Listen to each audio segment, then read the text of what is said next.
you say I'm mad? The disease sharpened my senses. It did not destroy them. And I have heard all things in heaven and on the earth. I heard many things in hell.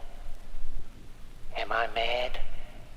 See how calmly I tell the whole story. It's impossible to say how the idea first entered my brain. It haunted me night and day. I loved the old man. He had never wronged me. For his gold I had no desire. I think it was his eye. Yes. One of his eyes resembled that of a vulture, a pale blue eye. Whenever it looked at me, my blood ran cold, and very gradually I made up my mind to take the life of the old man and rid myself of the eye forever. You think I'm mad? Madmen know nothing. You should have seen how wisely I went about it, how cautiously. I was never kinder to the old man than during the whole week before I killed him. Every night, about midnight, I turned the latch of his door and opened it very gently. I made sure that no light shone from my lantern. I moved it slowly, very slowly, so not to disturb the old man's sleep. Would a madman have been so wise? I shone the lantern cautiously so that a single beam fell on the vulture eye. I did this for 7 long nights. Every night, just at midnight. I found the eye was always closed, and so it was impossible to do the work. For it was not the old man I hated, but his evil eye. Every morning I went into his chamber and asked how he had passed the night. So you see, he would never suspect that every night at 12, I looked in on him while he slept.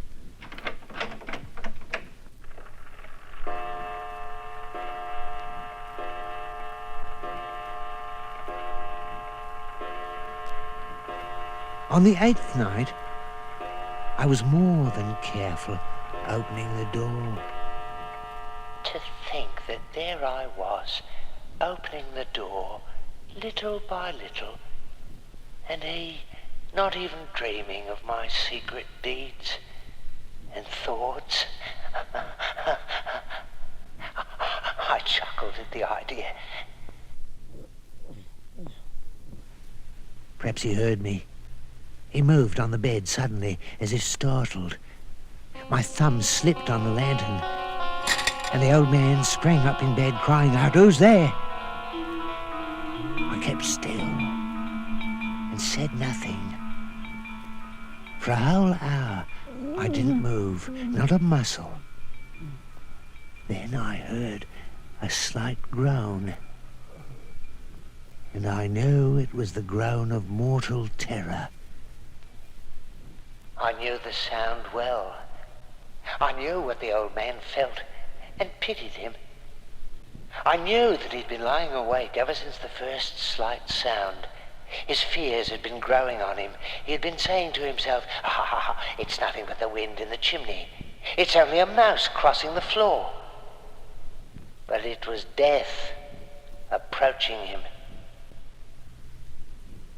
When I had waited a very long time without hearing him lie down, I shone the lantern on him, and it fell upon that vulture eye.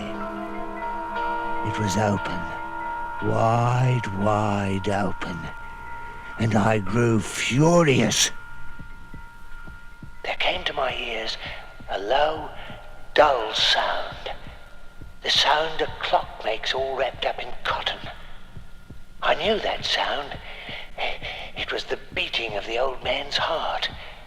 It increased my fury. I held the lantern motionless. The hellish tattoo of the heart increased. It grew quicker and quicker, louder and louder. And at that dead hour of the night, that strange noise excited me to uncontrollable terror.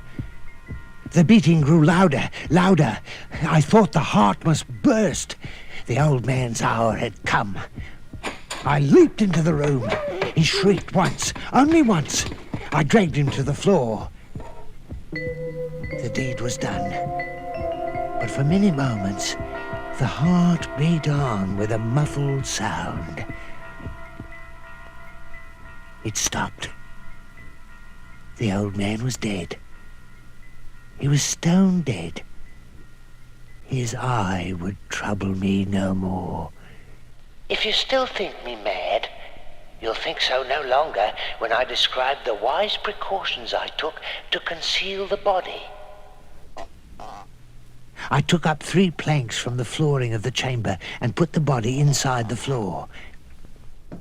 Then I replaced the board so cleverly that no human eye, not even his, could have detected anything wrong.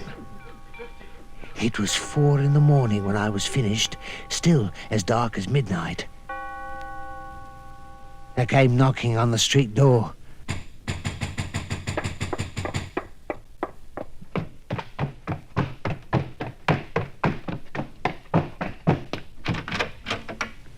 I opened the door. What had I to fear? 3 men entered. Police officers. A shriek had been heard by a neighbor during the night. I smiled. What had I to fear? I made them welcome. The shriek, I said, was my own in a dream. The old man was gone to the country, and I took them all over the house to search well. I took them to the old man's chamber. I showed them his gold and treasure, all secure. And I brought chairs into the room and asked them to rest. They were satisfied. My manner had convinced them. They sat, and I answered questions. I thought I heard a ringing in my ears, and I wished them gone. The ringing became more distinct. It became very definite. And then I found the noise was not inside my ears. I talked to the police, but the sound increased. There was a low, dull, quick sound, and yet the officers didn't hear it. I talked more quickly, but the noise increased. Why wouldn't they go? I paced the floor with heavy steps, but the noise increased. Oh, God, what could I do? I raved, I swore, I grated the chair on the floor, but the sound increased. It grew louder, louder, and still the police chatted pleasantly. Was it possible they hadn't heard? No. They heard. They suspected.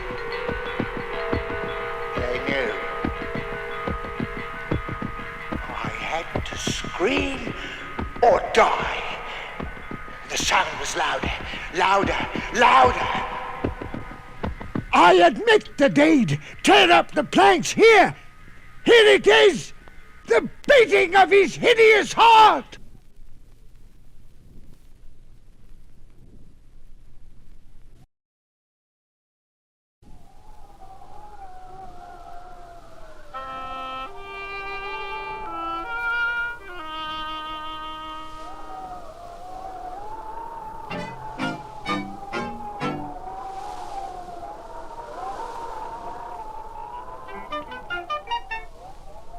Listen to the wind.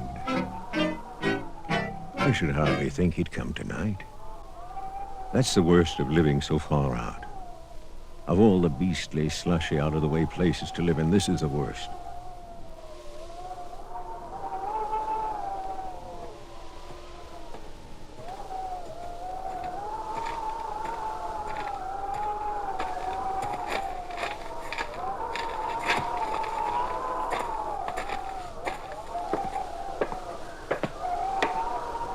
There he is.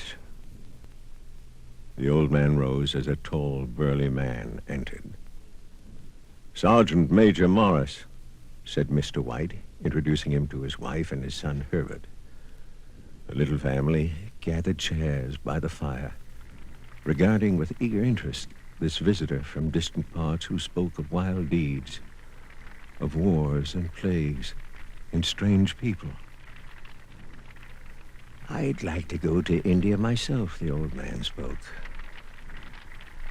"Better where you are," replied Sergeant Major Morris. "I should like to see those old temples and fakirs and jugglers. What was that you started telling me the other day about a monkey's paw or something, Morris?" "Well, it's just a bit of what you might call magic, perhaps. To look at it," he said, fumbling in his pocket, "it's just an ordinary little paw dried to a mummy. But it has a spell put on it by an old fakir, a very holy man. He wanted to show that fate ruled people's lives, and that those who interfered with it did so to their own sorrow. He put a spell on it so that 3 separate men could each have 3 wishes from it." "Well, why don't you have 3, sir?" "I have." "And did you really have the 3 wishes granted?" "I did." "And has anybody else wished?" "The first man had his 3 wishes. I don't know what the first 2 were, but the third was for death. That's how I got the paw."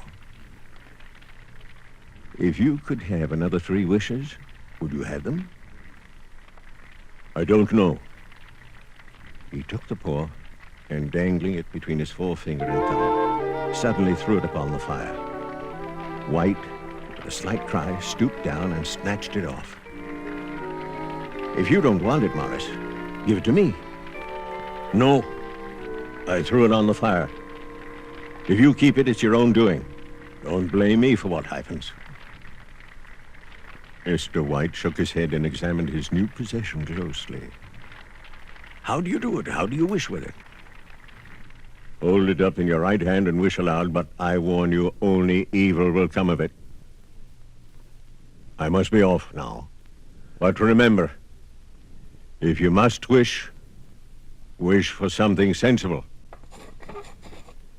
Mr. White held the paw in his right hand. "I don't know what to wish for. It seems to me I've got all I want." "If you only cleared the mortgage on the house, you'd be quite happy." "Well, wish for $200 then." "That'll just do it," said Herbert.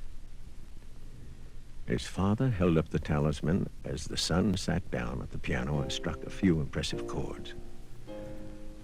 "I wish for $200. A fine crash from the piano greeted the words, interrupted by a shuddering cry from the old man. His wife and son ran toward him. It moved. I wished, and it twisted in my hand like a snake. "Well, I don't see the money. It must have been your imagination, Father," replied his son. The old man shivered, as if it were cold. Even after his wife and son went off to bed, he sat alone in the darkness, gazing at the dying fire and seeing faces in it. The last face was so horrible and so simian that he gazed at it in amazement.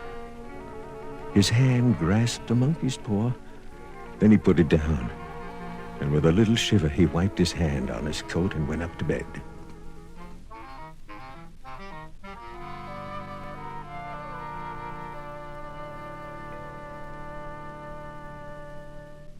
In the brightness of the wintry sun next morning, as it streamed over the breakfast table, he laughed at his fears.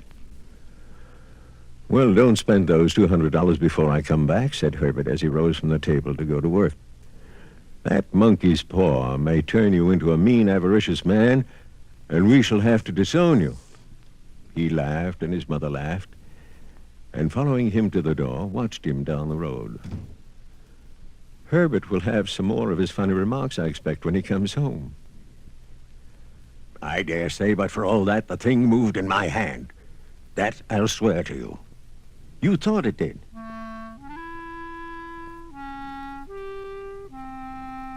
The old man and his wife argued about it all morning. I say it did. I had just... What's the matter? His wife made no reply. She was watching the mysterious movements of a man outside who was looking at the house in an undecided fashion. He paused at the gate, and then with sudden resolution flung it open and walked up the path. Mrs. White brought the stranger, who seemed ill at ease, into the room. I was asked to call. I come from the factory. Is anything the matter? Has anything happened to Herbert? I'm sorry. Is he hurt? Badly hurt. But he's not in any pain. Oh, thank God for that. She broke off suddenly as the sinister meaning of the assurance dawned upon her. Then she saw the awful confirmation of her fears in the other's averted face. He was caught in the machinery. Mr. White stared blankly out of the window, and taking his wife's hand between his own, pressed it as he had been wont to do in their old courting days, nearly 40 years before. He was the only one left to us. It's hard to believe he's dead. The factory wished me to convey their sincere sympathy with you in your loss.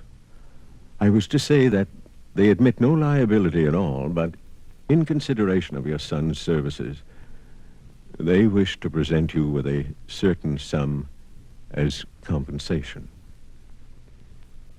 Mr. White gazed with horror. How much? $200.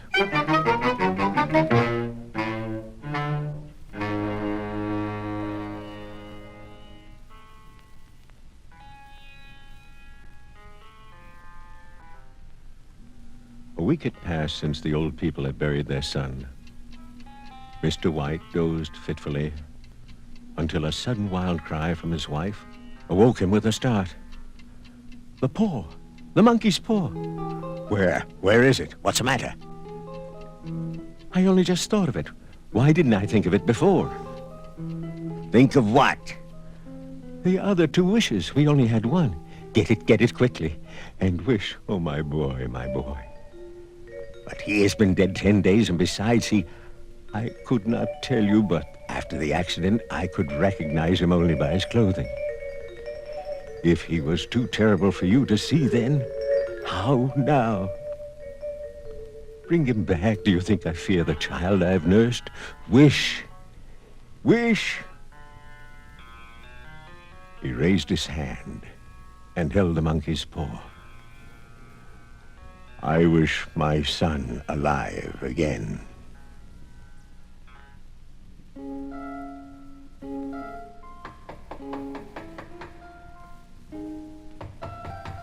What's that? It's Herbert. Let go. I must open the door. For God's sake, don't let it in. You're afraid of your own son. Let me go. I'm coming, Herbert. I'm coming. The old woman, with a sudden wrench, broke free and ran from the room. Her husband followed to the landing and called after her, appealing to her to stop as she hurried downstairs. He heard the door chain rattle back and the bottom bolt drawn slowly and stiffly from the socket. He was on his hands and knees, groping wildly on the floor in search of the monkey's paw. If he could only find it before the thing outside that had been his son got in. He heard the creaking of the bolt as it came slowly back, and at the same moment found the monkey's paw and frantically breathed his third and last wish.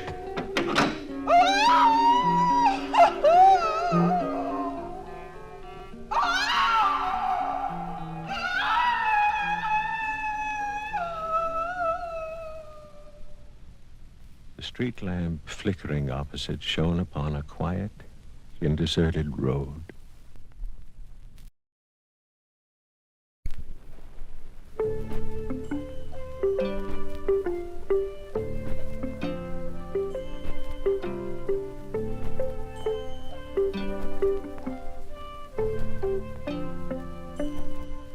long time ago in Japan, there lived a poor farmer and his wife. They had a number of children and found it hard to feed them all. The elder son was strong enough to help his father, and the little girls learned to help their mother. But the youngest son did not seem fit for hard work.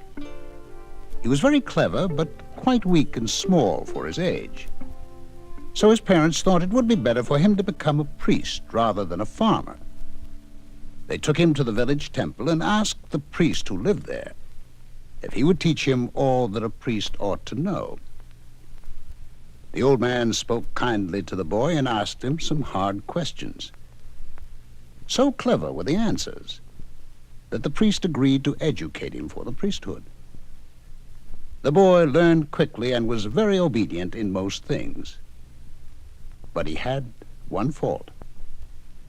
He liked to draw cats during his study hours, and to draw cats even where cats ought not to have been drawn at all.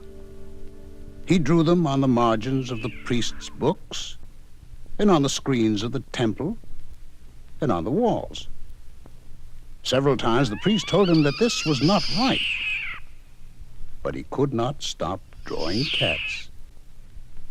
One day, after he had drawn some very clever pictures of cats upon a paper screen, the old priest said to him, "My boy, you must go away from this temple at once. You will never make a good priest, but perhaps you will become a great artist. Let me give you this advice, and be sure that you never forget it. Avoid large places at night. Keep to small." The boy did not know what the priest meant by those words, but he tied up his possessions into a small bundle and left the temple. He began to wonder what he should do. If he went home, he felt sure that his father would punish him for being disobedient to the priest. And then he remembered that in the next village there was a very big temple with many priests. So he decided to go there and ask them to educate him for the priesthood. Now the big temple was closed, but the boy did not know this. A goblin had frightened the priests away and had taken possession of the place. Brave warriors had gone to the temple at night to kill the goblin, but they had never been seen again. When the boy got to the village, it was already dark, and all the people were in bed. But he saw the big temple on a hill, and he saw there was a light in the temple. The villagers said that the goblin made that light in order to tempt lonely travelers to ask for shelter. The boy walked up to the temple door and knocked. There was no sound inside. He knocked again and again, and at last pushed gently on the door, which opened. So he went in and saw the lamp burning. He sat down and waited for some priest to come. He noticed that everything in the temple was covered with dust and thickly spun over with cobwebs. So he thought to himself that the priest would certainly like to have an apprentice to keep the place clean. What pleased him most, however, was some big white screens, good to paint cats upon. Though he was tired, he took out his ink and his paints and began to paint cats upon the screens. He painted for a long time, and then he began to feel very sleepy. He was just on the point of lying down beside one of the screens when he remembered the old priest's words. Avoid large places at night. Keep to small. The temple was very large, but he was all alone, and as he thought of these words, though he did not understand them, he began to feel afraid. And so he decided to look for a small place in which to sleep. he found a little cabinet with a sliding door, and he crawled in and fell fast asleep. Sometime later that night, he was awakened by a most terrible noise. A noise of fighting and screaming. It was so dreadful that he was afraid to open the cabinet door to take a look. He lay very still, holding his breath. The awful sounds continued, and the temple shook. And finally it became silent. But the boy was still afraid to move.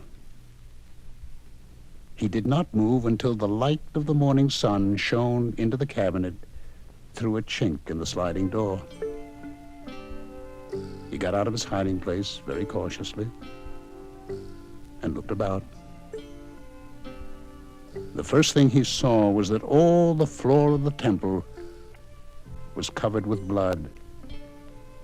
And then he saw, lying dead in the middle of it, an enormous, monstrous rat. A goblin rat, bigger than a cow. But who or what had killed it? Suddenly the boy saw that the mouths of the cats he had drawn the night before were red and wet with blood.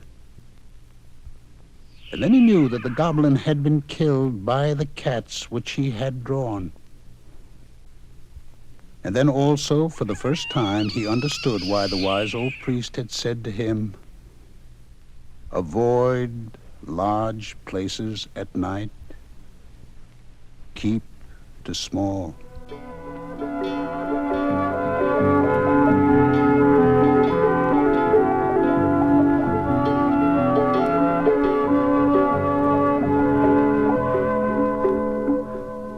Afterward, the boy became a very famous artist, drawing cats.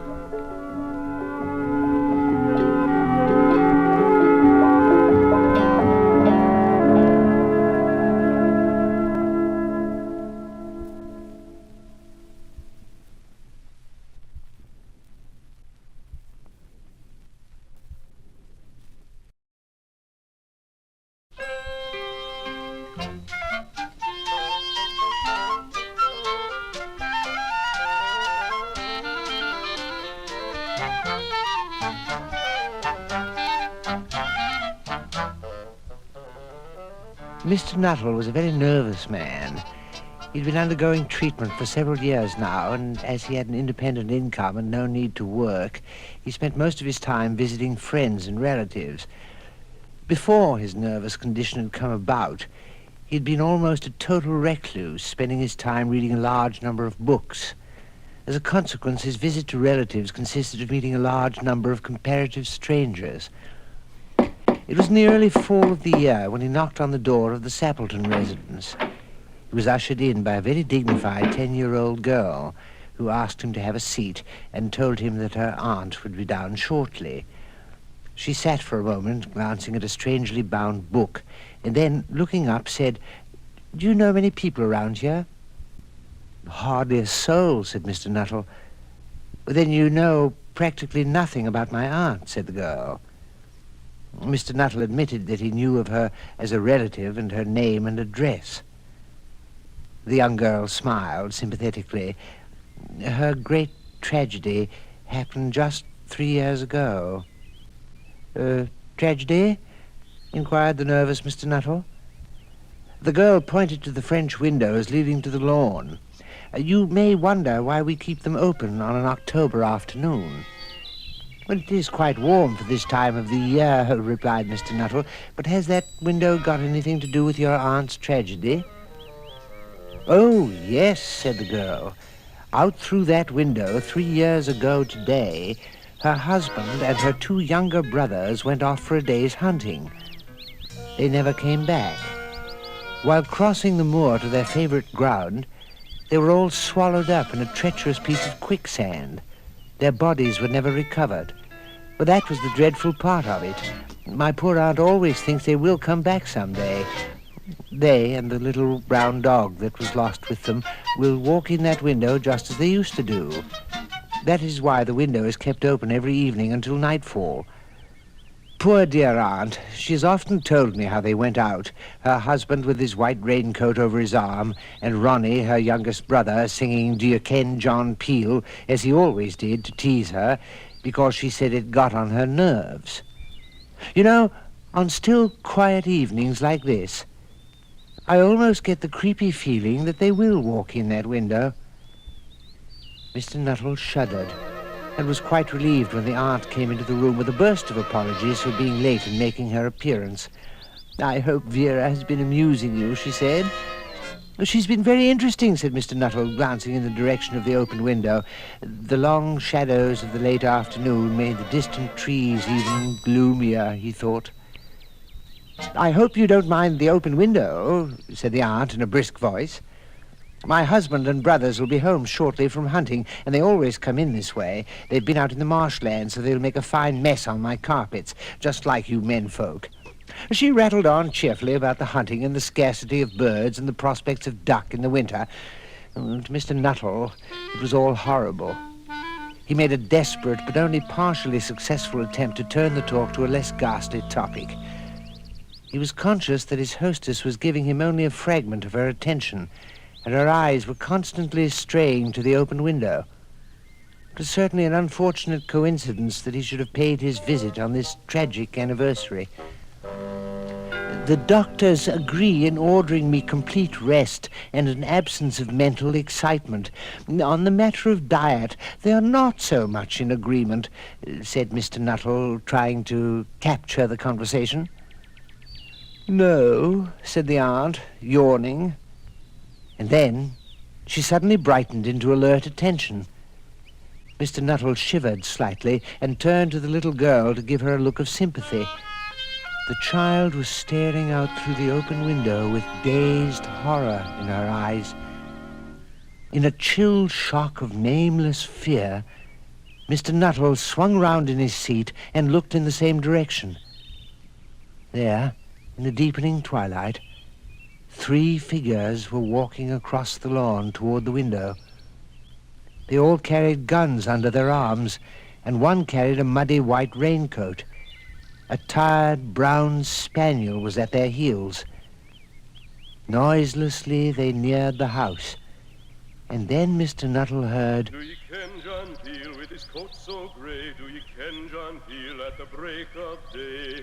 Do ye ken John Peel when he's far away? With a fox..." Mr. Nuttall grabbed his coat and headed for the front door. Flinging it open, he ran down the path, tried to jump the hedges, tripped and fell down. Picking himself up, he gave a terrified glance back at the house and ran down the road toward the railroad station. Back in the house, the figure carrying the muddy raincoat stepped in the open window and said, "We're home, dear. A bit muddy, but in time for supper.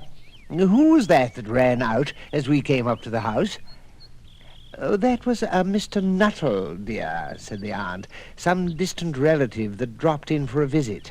Extraordinary man. All he seemed to talk about was his illness, and when he saw you coming, dashed off without saying a word.